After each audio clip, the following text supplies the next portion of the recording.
이상하다고 생각한 영국의 총독부가 다시 조사를 해보니까 인도 사람들이 이 코브라가 돈이 되니까 처음에는 들로 산으로 코브라를 잡으러 다니다가 집에서 우리를 만들어가지고 코브라를 키우기 시작하는 거예요.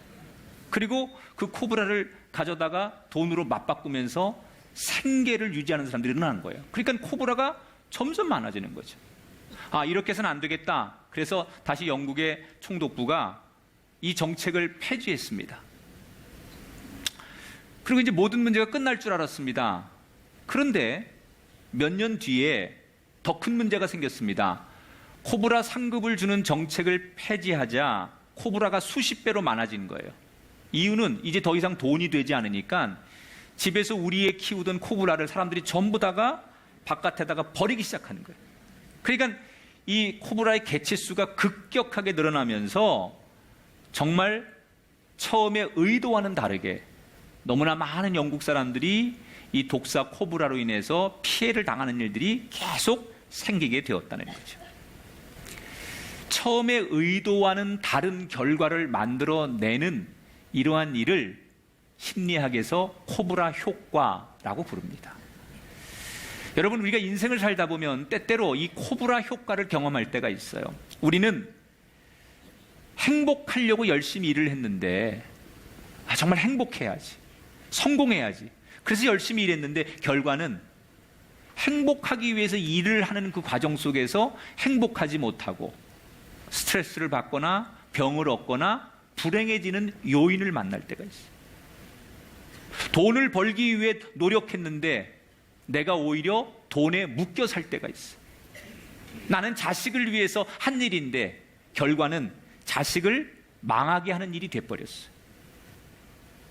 앞뒤가 바뀌고 주객이 전도되고 처음 의도와는 다른 일들이 우리 인생 속에 생겨요. 저는 오늘 여러분에게 이 예배를 드리면서 이런 축복을 합니다. 오늘 예배자인 여러분들의 삶에 바로 잡아져야 될 것이 잡아지시고 본말이 바로 되는 그런 삶의 시작이 오늘 예배를 통해 일어나게 되시기를 주의 이름으로 축원합니다. 오늘은 죄 많은 한 여인이 예수님을 만나면서 그의 인생이 새로워지는 이야기가 누가복음 7장에 소개가 되고 있습니다. 예수님께서 한 바리새인의 집에 식사 자리에 초대를 받으셨어요. 좀 이상하지 않습니까? 지금까지 우리가 알고 있는 바리새인들은 예수님과 갈등의 소재를 일으키는 사람들이었어요.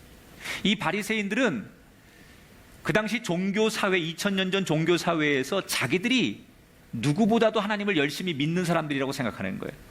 기도도 많이 하고 금식도 많이 하고 자기들은 율법을 지키며 살고 헌금도 많이 하는, 그래서 종교적 자부심이 대단히 많았던 사람들이 바리새인들이에요.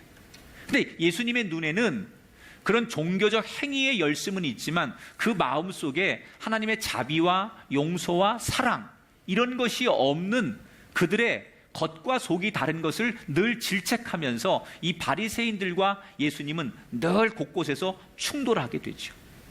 그래서 보통 예수님이 바리새인들하고 가까이 하지 않으시고 바리새인들도 정치적으로나 신학적으로 예수님에게 꼬투리를 잡아서 어떻게든지 예수님을 고발하고 또는 어렵게 만들려고 하는 게 바리새인들의 의무라고 생각했었어요.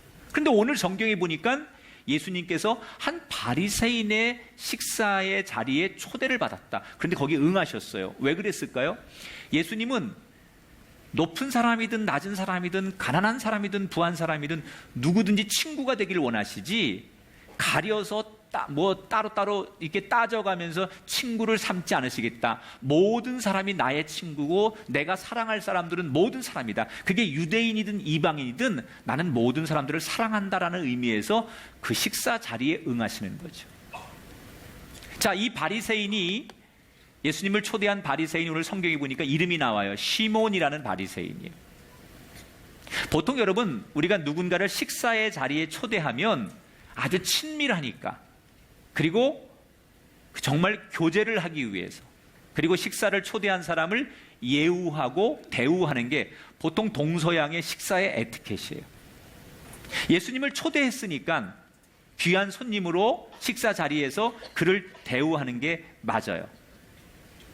그런데 이 바리새인은 예수님을 그런 의도로 초대한 것 같지 않아요. 오늘 성경에 보니까 예수님 말고도 그 식사 자리에 여러 사람들을 많이 초대합니다. 그런데 그 다른 자기가 생각하는 중요한 손님들에 비하면 예수님은 별로 중요하다고 생각을 안 하는 것 같아요. 그래서 그냥 오면 오는 거고 가면 가는 거고 보통 손님처럼 예수님을 대접하는 것이 오늘 성경의 쭉 본문을 읽어보면 여러분 이해가 되십니다. 아무튼 예수님은 최고의 VIP로 초대되진 않았어도 그 식사 자리에 가기로 약속을 해서 바리새인의 집에 도착을 해서 식사를 막 하고 있는 그 중에 깜짝 놀랄 만한 일이 식사 도중에 생기게 되죠. 그 식사하는 자리에 갑자기 초대받지 않은 불청객 한 사람이 뛰어들기 시작합니다. 여러분 생각해 보세요. 한참 초대받은 사람들끼리 멤버십을 가지고 식사를 하고 있는데 초대받지 않은 어떤 사람이 불쑥 들어와 가지고 식사 자리가 어색해지는 상황. 어떤 사람이 불청객으로 등장하느냐? 37절에 보니까 이렇게 써 있죠. 그 동네에 죄를 지은 한 여자가 있는데 예수께서 바리새인의 집에 앉아 계심을 알고 그랬어요. 자, 동네 사람들이 다 알아요. 저 여자가 죄 많은 여자. 사람들의 저항을 뿌리치고 예수님에게로 다가와서 예수님 발 앞에 무릎을 꿇습니다. 그리고 자기가 준비해온 병을 꺼내더니 그 병에서 향유 옥합을 예수님 발에 붓기 시작해요. 그리고는 그 자리에서 한없는 눈물을 뚝뚝뚝 흘리더니 자기의 머리카락으로 예수님 발에 부은 향유를 닦기 시작했어요. 37절 38절을 볼게요. 향유 담은 옥합을 가지고 와서 예수의 뒤로 그 발 곁에 서서 울며 눈물로 그 발을 적시고 자기 머리털로 닦고 그 발에 입 맞추고 향유를 부었다. 여러분 아주 잠깐 사이에 일어난 일이지만 상상도 할 수 없는 일이 벌어졌어요. 이 향유라는 것은 유대 사회에서 여자들이 머리에 바르는 기름이에요. 아주 냄새가 좋은 향기가 있는, 요즘 말하면 향수 같은 건데 그 머리에 바르는 건데 그걸 머리에 붓지도 않고 예수님 발에 부었대요. 보통 여러분 신분 사회에서는 지금도 그렇죠. 우리가 이런 현대 사회에서도 남의 발을 만진다는 것은 특별한 일이 아니면 할 수 없는 거예요. 직업상 환자나 또는 서비스 해줘야 되는 사람의 발을 만지지 않는 한 보통 사람이 일반적인 관계에서 상대의 발에다가 키스를 하거나 상대 발에 무릎을 꿇거나 상대 발을 존중한다는 것은 이건 굉장히 사실 인격적으로 모독당하는 거죠. 현대 사회에서도. 과거도 마찬가지예요. 신체 부위 중에 상대의 발을 만진다, 발 앞에 무릎을 꿇는다, 이것은 인간이 할 수 있는 최고의 복종을 말하는 거예요. 더군다나 2000년 전에 이 종교사회의 엄격한 유대사회에서는 율법에 여자가 다른 남자의 신체에 손을 대거나 특히 발에 손을 댔다는 것은 이건 굉장히 부도덕한 일이에요. 이걸 거기 있는 모든 사람들이 다 알고 있어요. 이 여자가 하는 일이 지금 해프닝이지만 불편하고 아주 부정한 일이라는 것을 모든 사람이 알고 있어요. 그래서 사람들이 놀라면서 뭐 하는 짓이냐고 이 여자를 꾸지람하지만 이 여자는 아랑곳하지 않고 자기가 하고자 하는 일을 계속해서 합니다. 자, 그런데 예수님이 이걸 몰랐을까요? 이 여자가 지금 자기 발을 만지고 자기 머리카락으로 자기 발을 닦아주고 이런 행위가 예수님에게 어떤 이미지로 비칠지 예수님 몰랐을까요? 예수님도 알고 있었어요. 흔히 남이 말하기 좋아하는 사람은 이런 일로 예수님이 어떤 여자하고 부정한 여자하고 스캔들이 있다, 이렇게 사람들이 소문을 내기 딱 좋은 케이스고요. 율법을 어겼다고 예수님을 고발하기 딱 좋은 케이스고요.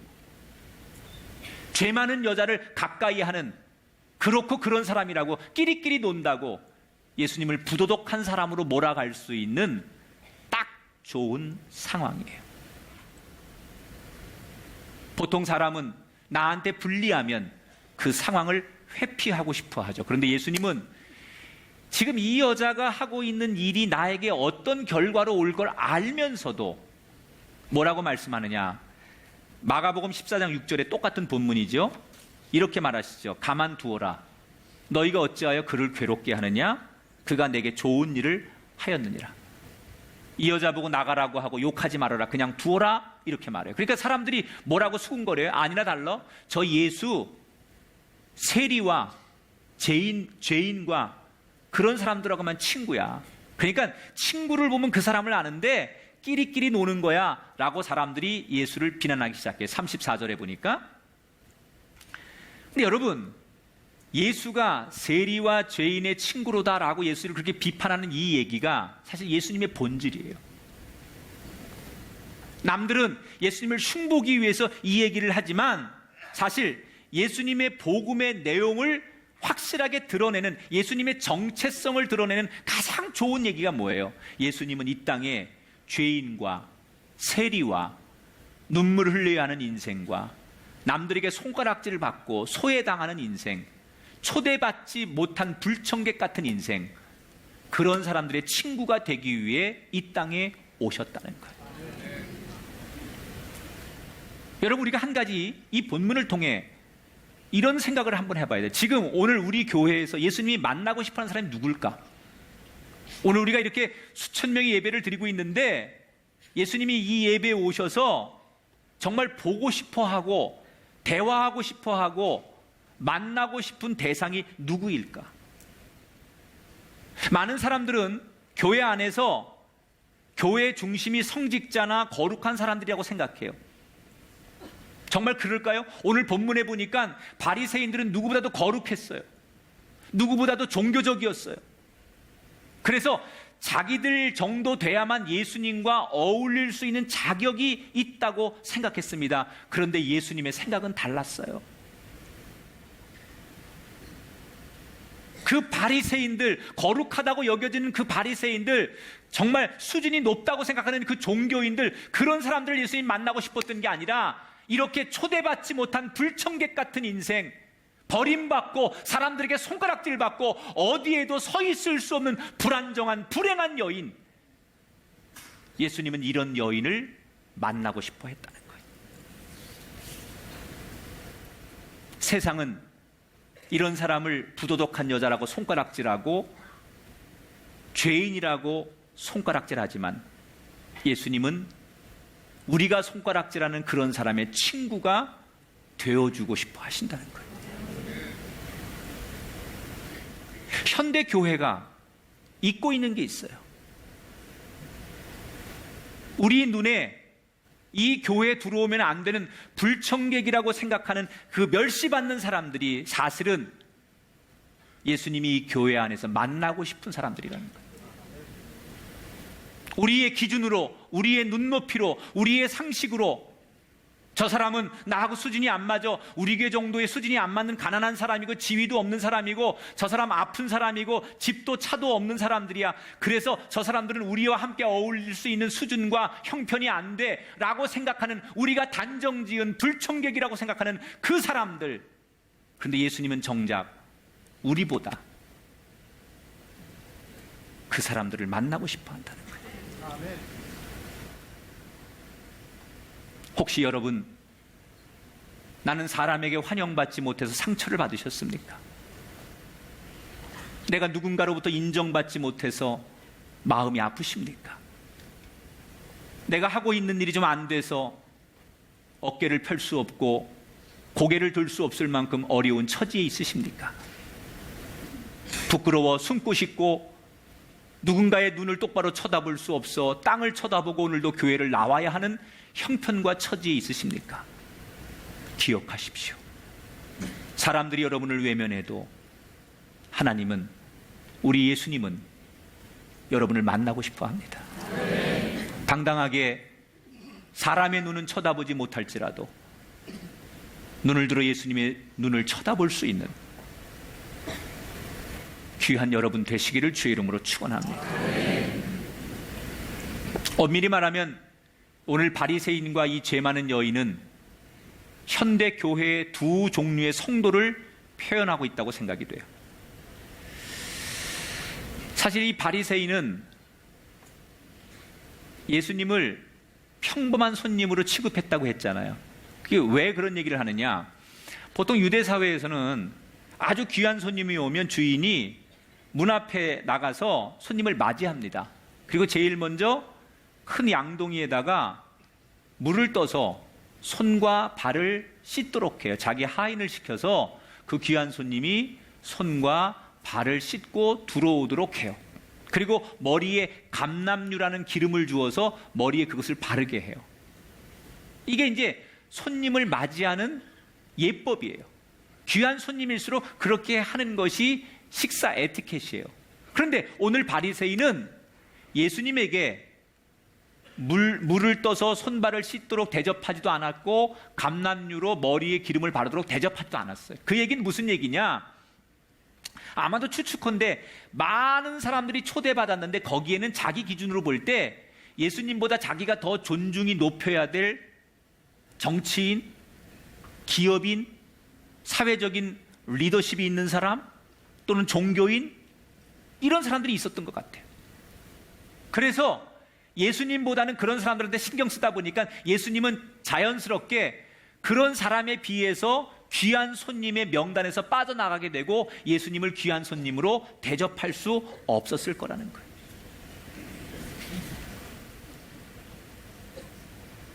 그냥 예수님을 보통 손님으로 대접한 이 바리새인. 여러분, 저는 이 성경을 묵상하면서 나의 모습, 우리의 모습이지 않을까? 우리가 날마다 주님을 모시기 위해 예배하고 우리가 날마다 주님 앞에 서기 위해 기도하고 묵상하는데 정말 내 심령에 우리 가정에 귀한 손님으로 주님을 초대한다고 우린 말을 하면서도 언제나 주님을 그냥 보통 손님으로, 내 심령 안에 주님보다 더 소중한 손님이 있기 때문에 주님을 초대하긴 하지만 주님보다 더 중요한 돈이라는 손님, 명예라는 손님, 성공이라는 손님, 이게 더 급급하고 이 손님을 맞이하고 이 손님을 대우하느라고 예수님을 내 심령에 보통 손님 정도로 맞이하고 있는 건 아닌지. 정말 예수님은 많은 손님 중에 똑같은 한 분이어야 되는가? 이 세상에 많은 종교 가운데, 많은 신 가운데 동일한 취급을 받는 그런 존재이어야 하는가? 예수님은 만왕의 왕이십니다. 우리의 찬송과 영광을 받기에 합당하신 분입니다. 그 어느 것하고도 비교할 수 없는 가장 높임을 받으셔야 할 분이 예수님이십니다. 여러분 심령에 그 주님을 맞이하신다면 그 어떤 손님보다도 주님을 우선으로 높일 수 있는 우리가 되기를 주의 이름으로 축원합니다. 그런데 반대로 오늘 이 죄 많은 여인은 세상적으로는 한이 많은 여자예요. 사람들이 무시하고 손가락질하는 그런 여자예요. 그런데 이 여인의 오늘 가장 중요한 장점 하나가 성경에 등장하죠. 그건 뭐냐? 겸손했다는 거예요. 여러분, 그녀가 예수님 앞에 와서 우여곡절 속에 제일 먼저 한 일이 뭐예요? 예수님 발 앞에 엎드렸다는 거예요. 그리고 자기의 가장 귀한 향유를 부었다는 거예요. 그리고 흘러내리는 그 향유를 자기 머리카락을 풀어서 꼼꼼히 정성스럽게 예수님의 발을 닦아드렸어요. 발을 닦는 일은 종이 하는 거예요. 노예가 하는 일이에요. 이거 뭘 말하는 거죠? 아마도 이 여인은 아까도 얘기한 대로 사람들이 창녀, 나쁜 여자, 부도덕한 여자, 불결한 여자, 사람들이 이렇게 다 동네에서 소문을 내고 이 여자를 상대해주지 않고 이 여자를 왕따시키고 이렇게 죄인 취급을 하며 살던 여자였을 거예요. 그런데 어느 날 이 여자가 예수님의 복음을 들었어요. 예수님의 설교를 들었어요. 그리고 나 같은 인생, 사람들 앞에 환영받지 못하고 멸시받던 나 같은 인생, 이런 인생이 주님이 사랑하시고 이런 사람에게도 기회를 주시고 이런 사람이 하나님이라는 복음을 듣고 나서 이 여인의 마음속에는 희망이 생겼어요. 그리고 그 감격과 그 고마움을 가지고 오늘 예수님 앞에 나와서 나 같은 인생을 처음으로 사람 대접해 주시고, 나 같은 인생에게 미래가 있다고 말씀해 주시고, 나 같은 인생도 사랑해 주신다고 말씀하니 나는 그것만으로도 행복합니다 라면서 이 여인은 예수님 앞에 그게 너무 고마워 눈물을 쏟으며 울 수밖에 없었어요. 여러분, 그게 뭐예요? 겸손이에요. 얼마나 많은 사람들이 교만한지 몰라요. 심지어 예수님 발 앞에 나와서도 고개를 숙이지 않아요. 바리새인처럼 예수님 앞에서도 당당하려고만 해요. 따지려고만 해요. 문제 제기만 해요. 얼마나 많은 교회들이, 얼마나 많은 현대의 성도들이 하나님 앞에 나와서 말씀을 들으며 말씀을 따집니다. 그 말씀이 맞나요? 요즘 세상에 그 말씀이 여러분 적용이 되나요? 이러면서 하나님 말씀 앞에 따집니다. 겸손이 없습니다. 그저 말씀하시는 대로 그 하나님 말씀 앞에 엎드리는 심령이 아니라, 우리가 교회 나와서 신앙생활할 때 내 의견, 내 생각, 말씀 앞에 그 말씀을 듣지 않고, 말씀 앞에 겸손하지 않고, 십자가 앞에 겸손하지 않고, 십자가 앞에 엎드리지 않고 그 말씀을 따지지요, 비판하지요, 심지어 하나님이 말씀하는데도 아멘하지 않죠. 그래서 현대교회들이 불행하는 거예요. 말씀을 듣고 예배를 드리고 나서도 뭐가 오늘은 이러면 안 되는 거야, 그건 잘못된 거야. 그게 바리새인이죠. 예배의 자리에 앉아서도 불평할 거리를 찾고 부정적인 시각으로 바라보고 그 하나님의 말씀이 떨어지는데도 불구하고 그건 아니지요 라고 고개를 가로저으며 그 말씀 앞에 비판과 반항을 하는, 그게 바로 겸손을 잃어버린 바리새인이죠. 하나님이 원하시는 건 우리의 논리와 우리의 똑똑함을 원하시는 게 아니더라고요. 그 발 앞에 엎드리는 것. 주님 말씀하시니 나는 아무것도 아닙니다. 그리고 그저 그 발 앞에 엎드리는 그 겸손을 주님은 우리에게 원하신다는 거예요. 여기 대단한 분들이 많이 앉아 계십니다. 여러분의 지위를 주님이 원하시는 거 아니에요. 여러분의 부와 여러분의 명예와 여러분의 권세를 주님이 원하시는 게 아니에요. 겸손히 주님 앞에 엎드려지는 겸손의 예배를 주님이 원하시는 거예요. 나는 예수님보다 더 귀한 손님이 있어서 예수님을 내 심령에 모시면서도 그 더 귀한 것 때문에 오늘도 예수님을 평범한 예수님으로, 내 심령의 뒷전에 몰아놓는 예수님으로 맞이하고 있지는 않은지, 그렇다면 오늘 우리가 바꿔야 할 게 하나 있습니다. 이 죄 많은 여인처럼 주님 발 앞에 눈물로 엎드려지는 그런 겸손의 심령들이 될 수 있기를 주님의 이름으로 축원합니다. 누가 좋은 사람이고 누가 나쁜 사람일까에 대한 고민을 늘 많이 합니다. 근데 저는 이 고민에 대한 답이 없다고 생각해요. 왜냐하면 어느 관점으로 본느냐에 따라서 좋은 사람일 수도 있고 누군가에게 나쁜 사람일 수도 있고 그 사람이 누군가에겐 좋은 사람일 수도 있어요. 자, 제가 예를 한번 들어볼게요. 어떤 아버지가 있었어요. 그 집에 개구장이 아들 녀석이 하나 있었는데 막 부산하게 움직이다가 음료수를 카펫에다가 엎질렀어. 아버지가 불같이 화를 내는 거예요. 너 그럴 줄 알았다고. 그렇게 부산하고 정결하지 못하고 정갈하지 못하고 그렇게 너 그러더니 결국 카펫에다가 음료 엎질리지 않았냐고. 너는 왜 그러냐고. 그러고 애를 막 혼내는 거예요. 그런데 며칠 뒤에 이 사람이, 아버지가 자기가 거실에 있다가 카펫 위에 있는 음료수를 발로 어떻게 차가지고 음료수가 넘어져 카펫이 또 젖었어요. 이번에 뭐라고 이 사람이 화를 냈느냐? 누가 여기다 컵을 갖다 놨냐고.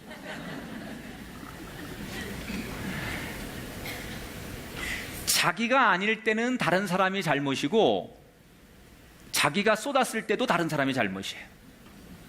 자기중심적인 거죠. 아주 이기적인 거죠. 만약에 이게 여러분 상대방의 관점에서 보기 시작하면, 내 관점이 아니라 상대의 관점으로 보기 시작하면 화를 낼 일이 아니에요. 대부분 인간들이 가지고 있는 갈등이나 싸움은 이 관점의 차이인 것 같아요. 내 관점으로 보니까, 내 마음으로 보니까, 내가 생각하는 감정의 눈으로 보니까 불편하고 섭섭하고 이해가 되지 않는 거예요. 여러분, 이 여인이 지금 예수님 식사 자리에 불쑥 들어왔을 때 사람들은 이 여인에 대해서 아무도 긍정의 메시지를 보내지 않아요. 왜 그런 줄 아십니까? 이 바리새인들은 지금 이 여인을 뭘로만 보느냐? 율법의 기준으로만 보는 거예요. 율법에 의하면 이런 행동을 하는 사람은 죄를 지은 거고, 그래서 이런 벌을 받아야 되고, 이렇게 부도덕하고 부정한 사람이라고 율법에 정해져 있으니까 그 율법의 눈으로만 이 여인을 보는 거예요. 부정하냐 정결하냐, 이것만 이원론적으로만 보는 거예요. 이 여자가 죄가 많은 사람이냐 죄가 없는 거냐, 오직 그 시선으로만 보는 거예요. 조금 다른 관점으로, 예수님이 바라본 그 자비함의 관점으로, 하나님이 바라본 용서의 관점으로. 그럼 예수님은 어떤 관점으로 본 거야? 이 여인을 율법으로 본 게 아니라 예수님이 바라보는 관점은 율법이라는 기준으로 보지 않고 용서라는 시각으로 보는 거예요. 자비라는 시각으로 보는 거예요. 여러분, 죄가 많아야 용서가 성립되는 거 아닙니까? 죄가 많아야 용서라는 게 극적인 게 아닙니까? 죄가 많아야 사랑이라는 게 드러나는 거 아닙니까? 똑같은 여자를 바라보는데 한쪽에서는 이 여자가 율법에 의해서 부도덕한 여자냐 정결한 여자냐, 오직 이 기준으로만 보는데, 또 한쪽에서 예수님은 무슨 눈으로 봐요? 사랑의 눈으로, 자비의 눈으로. 관점이 다른 거예요. 이 여인은 지금 사랑이 필요한 여인이에요.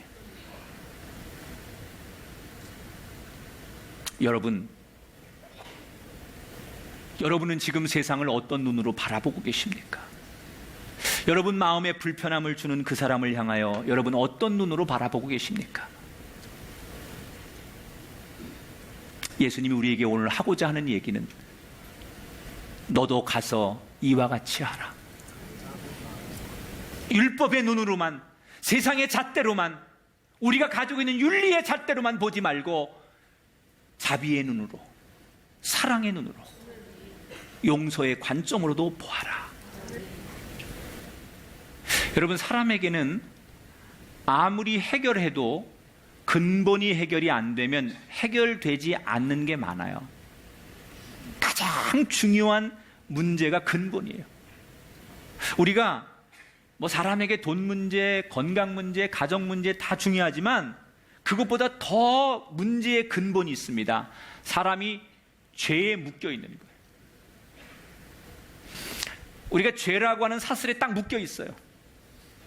그런데 묶인 채로 내가 아무리 금은부와 치장을 하고 좋은 자가용을 가지고 있고 좋은 아파트에 살고 내가 아무리 세상적인 인기와 명예가 있어도 내가 죄라고 하는 사슬에 묶여 있기 때문에 그 좋은 차를 가지고 그 좋은 돈을 가지고 내가 갈 수 있는 게 한계가 있어. 그런데 비록 내 손에 아무것도 없고 내가 알몸이고 벌거벗은 인생일지라도 이 죄의 사슬이 끊어져서 죄의 문제가 해결되면 그는 그때부터 자유한 인생이 되는 거예요. 아무리 돈이 많은들, 여러분 아무리 세상적인 게 여러분에게 많이 주어진들, 그게 여러분 손에 다 쥐어진들, 여러분 죄의 사슬에 묶여서 그 죄의 문제가 해결되지 않아서 여전히 그 죄에 눌려 있다면 여러분 자유가 없는 거 아니에요? 그까지 뭘 하겠습니까? 그런데 내가 빈몸이고 알몸땡이를 가지고 있고 아무것도 없어도 이 죄의 문제가 해결되면 어디든지 갈 수 있는 자유. 예수님은 이 여인에게 아무것도 가진 거 없지만 근본의 문제, 죄의 사슬에서 벗어나는 자유를 주셨어요.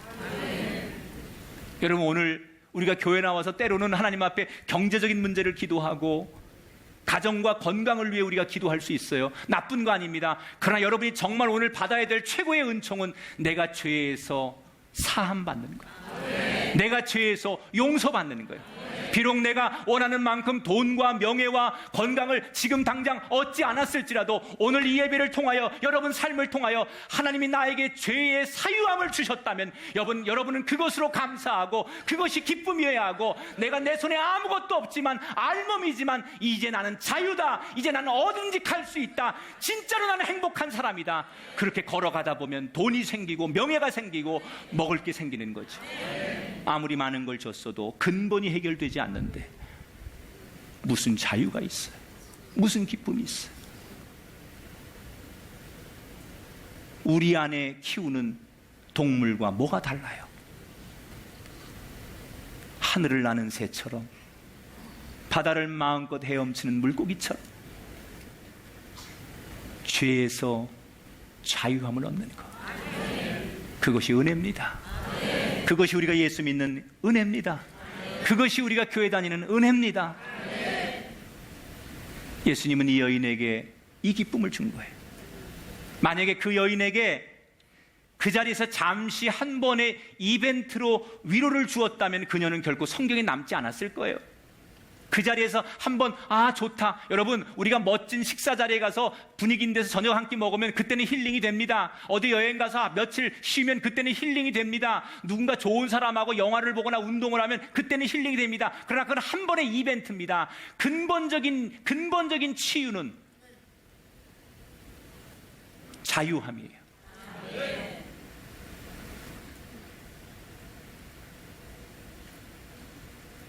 누구에게도 줄 수 없는 최고의 선물을 예수님은 이 여인에게 주셨어요. 그리고 7장 50절에 예수님이 이 여인을 향하여, 뒷모습을 향하여 이렇게 선언하시죠. 예수께서 여자에게 이르시되 내 믿음이 너를 구원하였으니 따라합시다. 평안히 가라. 한 번 더 평안히 가라. 할렐루야. 오늘 이 복음이 여러분에게 들려지게 되길 축복합니다. 얼마나 많은 사람들이 평안을 누리지 못하는지 몰라요. 얼마나 많은 사람들이 평안에 목말라 하는지 몰라요. 이 복음이 우리의 심령에 주의 음성으로 들려져서 평안히 가라. 정말로 이 선언과 함께 우리의 인생이 오늘 이후로 평안히 걸어가시는, 주님 사랑받는 거룩한 주의 자녀 되시기를 주의 이름으로 축원합니다.